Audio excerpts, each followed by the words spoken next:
Geek Therapy Radio.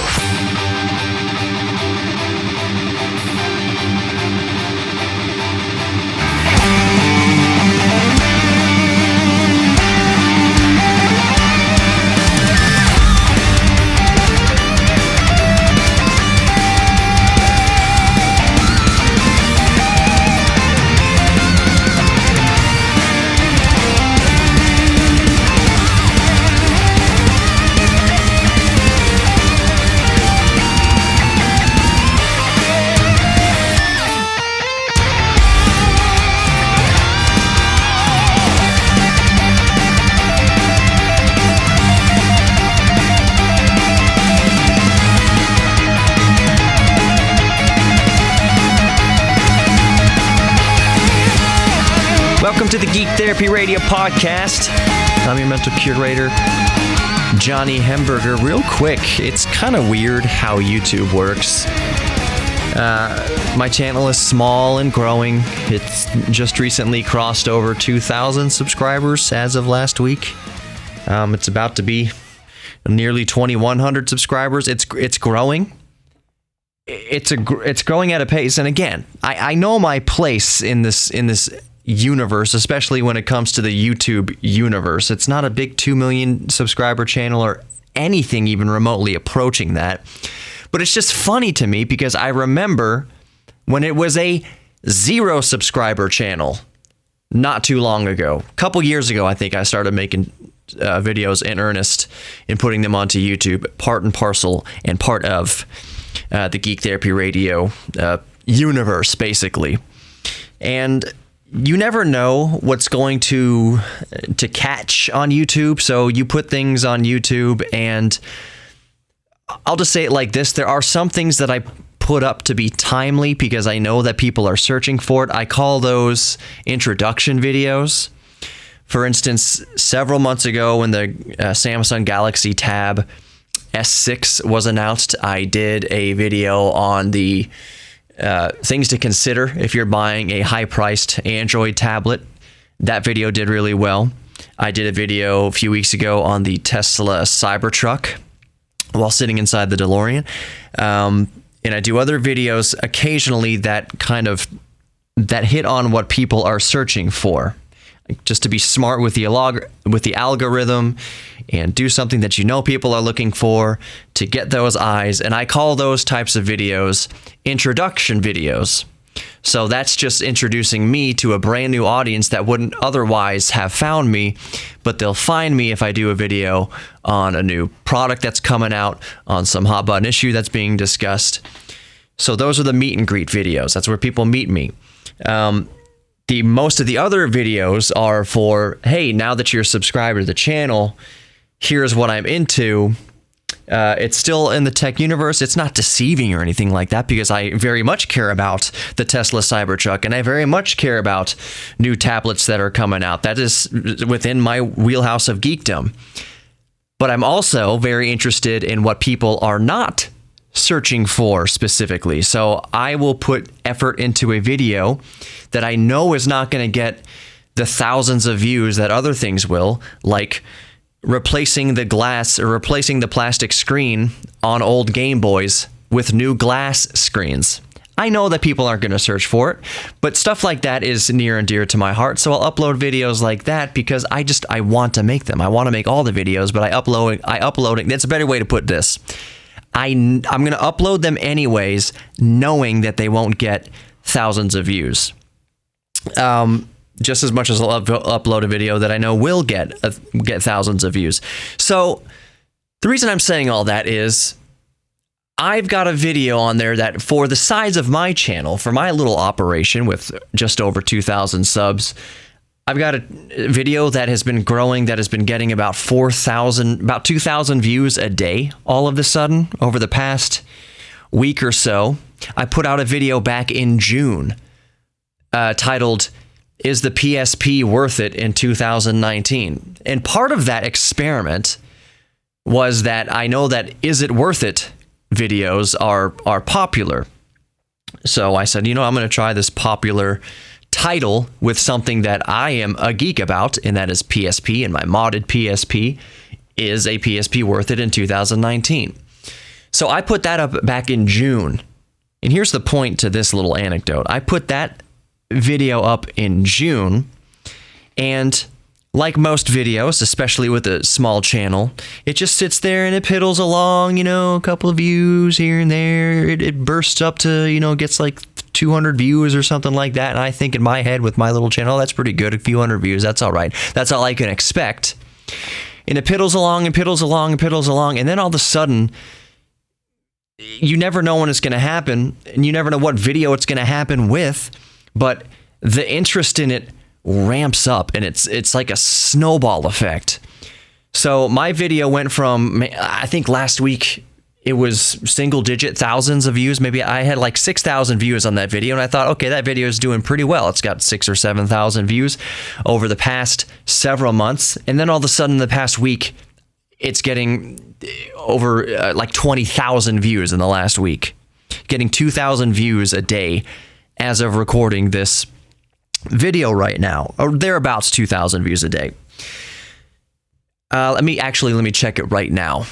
Currently, because I said I'm going to check it. I'll check it right now. So bear with me as I click over to YouTube and go to my little creator channel.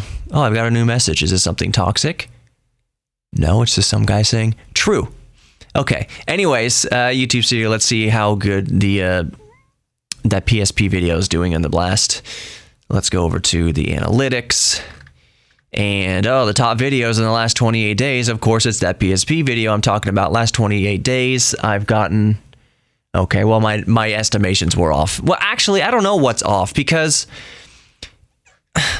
it's hard to tell. The numbers that YouTube gives you at a glance, they're estimates in their ballparks. So it's saying over the last 28 days, that video has received over 15,000 views. Now, there is not the numbers don't really line up too much. Like you get what I'm saying? Like the numbers aren't updated as far as month to month that quickly, and there's usually disparity between numbers. But the real-time activity, last 48 hours, and the number keeps climbing as I'm even looking at this. Past 48 hours, views last 48 hours, 4,167 views. If I click refresh, let's see what that is. Last 48 hours, 4,171 views. What was it last time? Did I say 60 something? Now I'm forgetting what it is. But it's climbing. And there was a point where the YouTube channel where it's really, really, really small, and my channel is still very small, but it's not 0 subscribers small, where there's no way I could refresh it every 5 seconds, and they just jumped up to 4,173. There's no way I could see that kind of growth in real time. It's a matter of sticking it out. And there's a reason for me saying all this. One is I want to give a lot of you listening, I'm all about letting my listeners in behind the curtain. I want you to feel like you're a part of not just the growth of Geek Therapy Radio, but so that you know, just in general, the growth of any sort of small content creation outlet and what really goes into it. Because maybe there's a lot of you who are thinking about it. Maybe you're put off by some things. Maybe you're encouraged by some things. So I like to give the peek behind the curtain of doing a radio show, doing a podcast, running a YouTube channel, just so that you know all the factors to it, or not all the factors, but most of the factors to it. So the real-time activity, remember last time I just said was 4,173. It just went down to 4,171. Now it just went up to 4,172. Now it's up to 4,175. These numbers, they keep dancing around. But back to the point, I just like giving you a look behind the curtain at kind of what goes on behind the scenes, because here's frankly what it all boils down to on a personal level, on a Geek Therapy Radio level, on this channel's level, this podcast and YouTube and everything else I'm doing, is that those are all you guys. That's all you out there in general content consumption land doing any of this. So that's just awesome, and I'm very appreciative of that. And what got me spurred on this, because I want to talk about ham radio stuff and pirate radio in a minute here, in a Geek Therapy minute. My regular listeners know what that means. Time works differently on Geek Therapy Radio. But I watched a video this afternoon. It was titled something like "How Marques Brownlee beat the YouTube algorithm," and I won't say that it was a clickbaity title. It's not really a clickbaity title because it all boils down to this: you beat the algorithm by being consistent. Marques Brownlee started doing tech videos in 2009 before tech videos were a thing. It was Marques and NCIX, or what later became Linus Tech Tips. But there's very few people doing tech videos back then. So, Marques and Linus and all them rode this wave of, hey, there's not many competitors in this field. And they've been doing it for a decade. So more importantly than anything, it was just that consistency. It was just continually uploading videos, creating content, doing what they loved, even when they had no clue how big YouTube would ever become. Other creators do it on their other avenues of content creation. They have no idea how big podcasts would become. They have no idea how big, even way back in the day, how big radio and broadcast would become. They're just doing it because they had something to say. They like sharing it with others. In their goal, they weren't thinking about, hey, I can make 6 figures with a YouTube channel, or 7 figures, millions of dollars with a YouTube channel in some cases. They kept doing it. For 10 years, they kept doing it.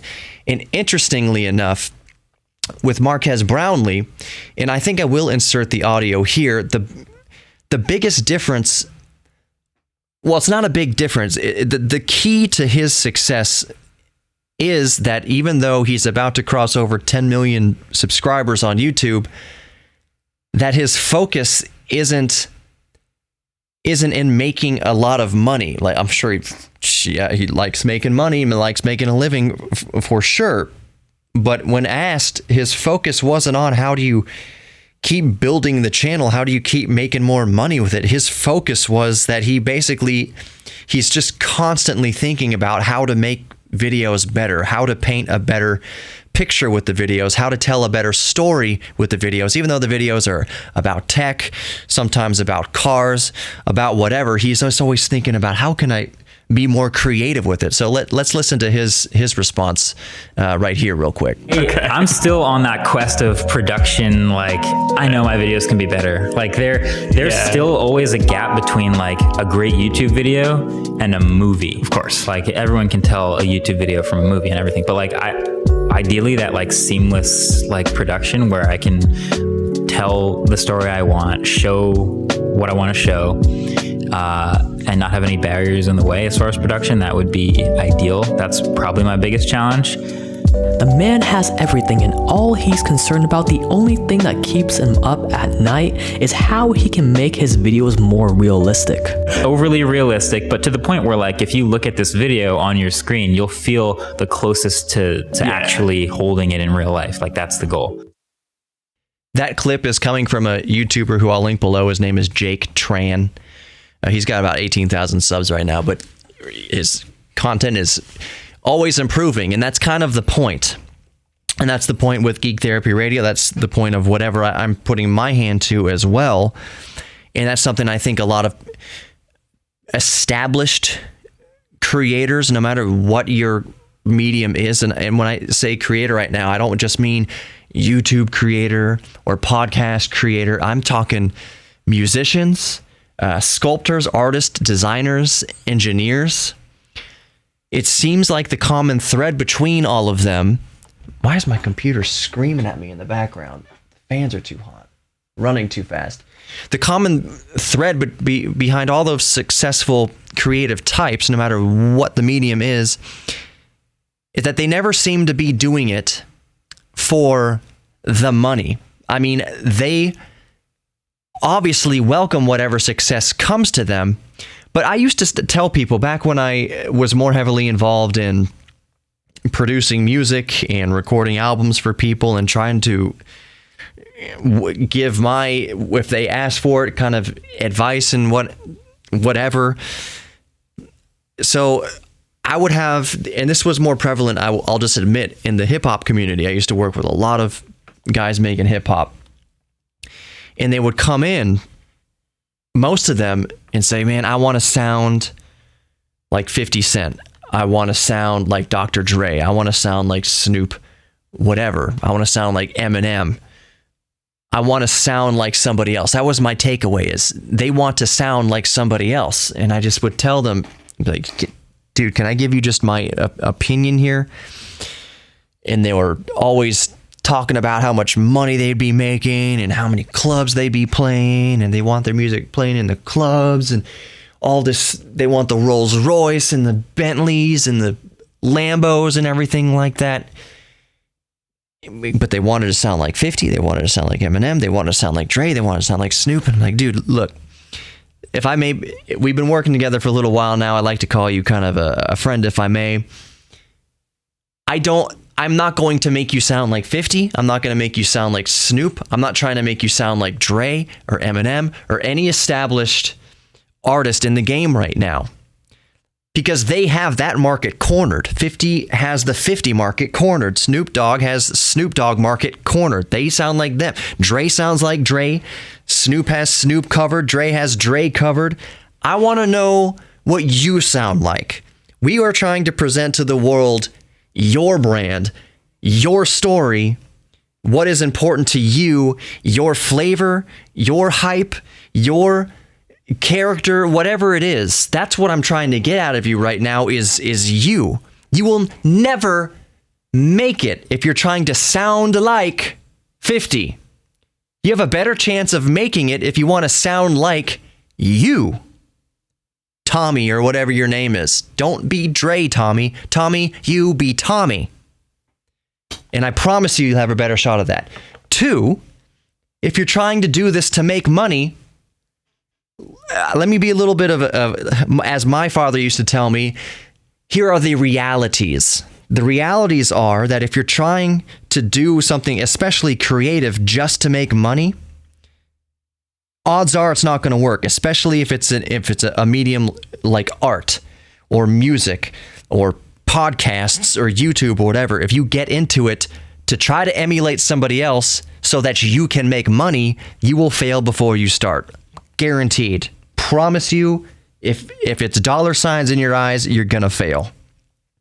The best shot you can do is to just be yourself and constantly try to make your product better.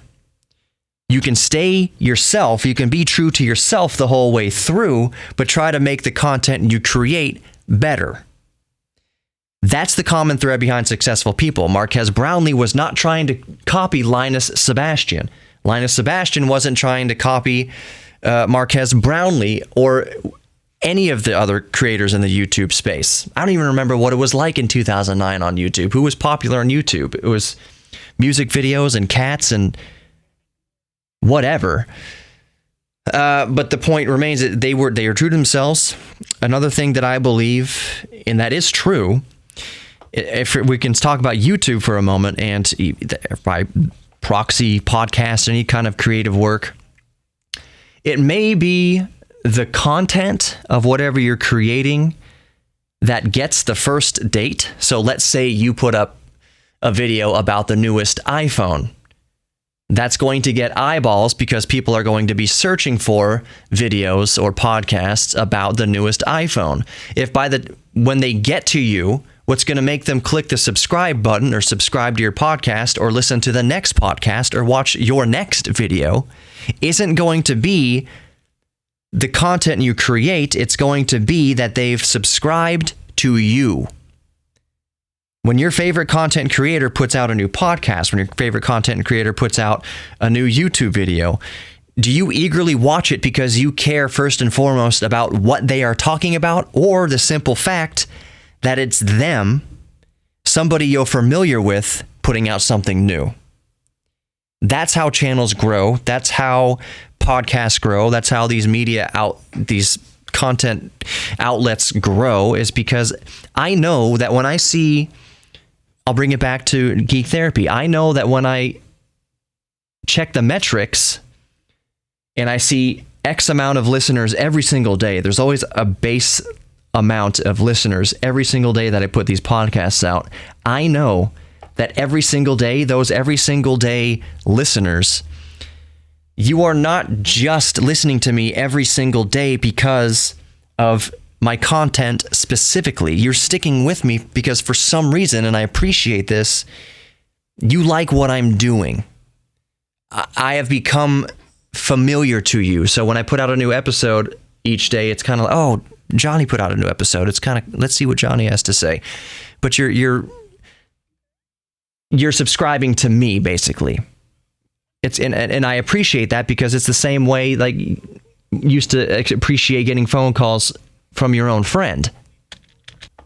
So as whatever I'm doing here, Geek Therapy Radio grows, whether it grows on YouTube, whether the podcast grows, I know that it is 100% because of you. Right now, the person with the headphones on, the person listening to me through a Bluetooth speaker, if you listen to the Geek Therapy Radio broadcast Saturday nights, however you're consuming this content, you right now, it's because of you that I do what I do, that I get to do what I do, and I appreciate that it's you that is growing this thing. At the end of the day, it's nothing without you, and I don't mean that to be cliche, because it's absolutely 100% true. I'm just putting this stuff out there. If people like it, they like it. That's wonderful. I do try to keep the product improving so that I can get more people to take notice of it, but I'm trying to keep you here because you relate to me somehow. I've become a comforting voice in this turbulent world that we live in. Maybe you've connected with me because of how I end each episode by trying to impart some good words to you, try to impart some encouragement to you. At the end of the day, that's really what this is all about. Even if let's say I did become this huge content creator and I have 100,000 listens each day or whatever, the message won't change. All right, so I'll just touch on this a little bit. Nico just walked in the door. Nico might have something to add to this, maybe, possibly. Say what's up, Nico. How you doing? I thought you were going to say, what's up, Nico? Some sort of dad joke. I'm all out of dad jokes, unfortunately. Okay. All right. So one thing I've been toying around with and interested, at least today, well, I've been interested in for a while, but it's research today because I went onto Amazon and I bought a Bofang radio, a Bofang SRS, what do you call it? It's a ham radio. You can do ham radio stuff with it. And when you research ham radios, you come across a lot of prepper stuff. You in general, not just you, Nico. The prepper movement is a big movement in this country, and they have a lot of good, valuable insight to say about this Bofang radio.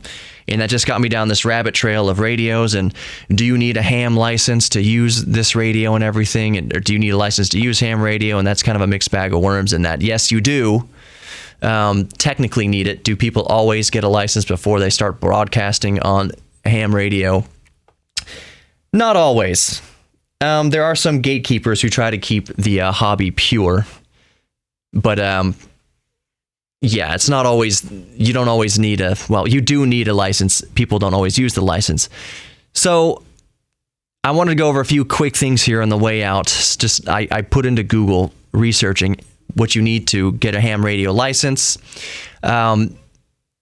One thing is that a lot of people probably wonder if they can get the license online. And no, you can't get a ham radio license online. The FCC doesn't allow you to do it. It's just like you can't get a driver's license online. You can't get a concealed carry license online. If you're dealing with a government agency, you have to do it in person so they can check your ID and everything. That being said, is it expensive to take the ham radio test? No, it costs $15, and that is just for administrative stuff. You're paying for the volunteers to be there. You're paying for the printer paper that the test is printed on.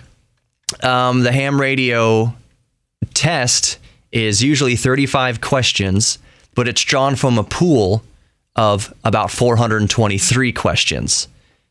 So there are 35 topics, and I guess the idea is that you study the 423 questions, and then they'll ask you 35 of the questions. But apparently the test is fairly simple. And one of the reasons why this test is easier now than it used to be is that you don't have to be certified in Morse code. I would imagine, I think that was as of 2017 that they got rid of the Morse code. Where does this say? I don't see where they got rid of it. But up until recently, no, you don't need to learn Morse code. I would imagine learning Morse code probably took the most amount of time than studying for the ham radio test. The last thing I'll mention about ham radio is, what does ham stand for? I always thought it, well, I would speculate. I thought it was an acronym for something technical, for high amplitude modulation or something like that. That's not what ham radio is. It comes from the guys who basically created ham radio. They were in the Harvard Radio Club, and their names were Albert S. Hyman, Bob Alamy, and Pooji Murray. So you had their last names, Hyman, H, Alamy, A, Murray, M. That's what ham radio stands for. It's named after the guys who created it around 1908. Marconi was it Marconi who invented the technology of the radio? I'm just thinking aloud. People would like to think that it was Thomas Edison or somebody like that who created radio. No, Edison didn't really, well, you can chalk the light bulb up to him, I guess. Maybe even that's arguable. I know, Tesla.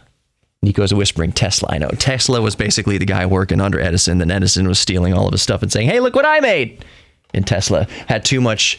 I think Tesla was autistic. He had to be. Like, I think he had a legitimate like social disorder that kept him from piping up or taking a stand against Edison. He was the genius, but he kind of let people walk all over him, I get the sense. Obviously, history shows that he did let Edison walk all over him, effectively speaking.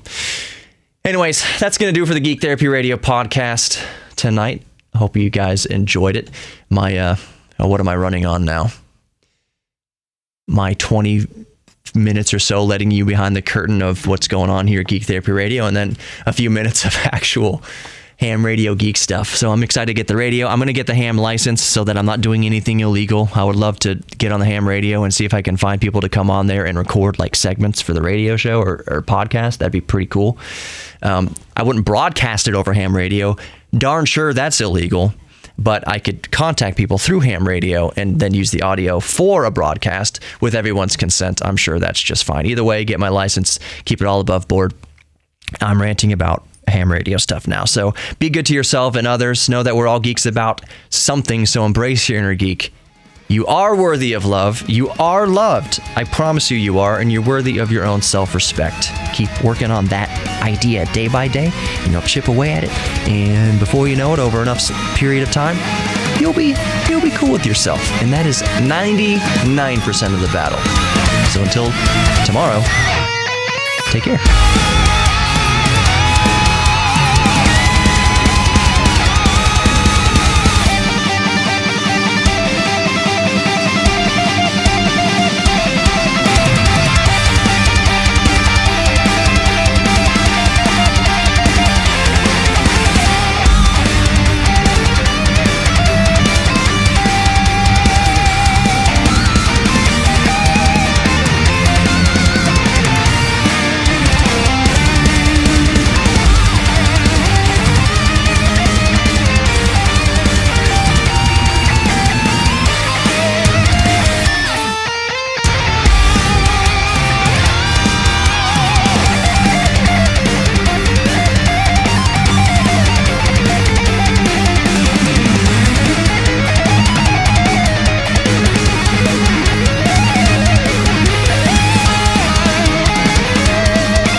Therapy Radio, Saturday night at 10 on KPRC 950. Or listen anytime on our iHeartRadio app.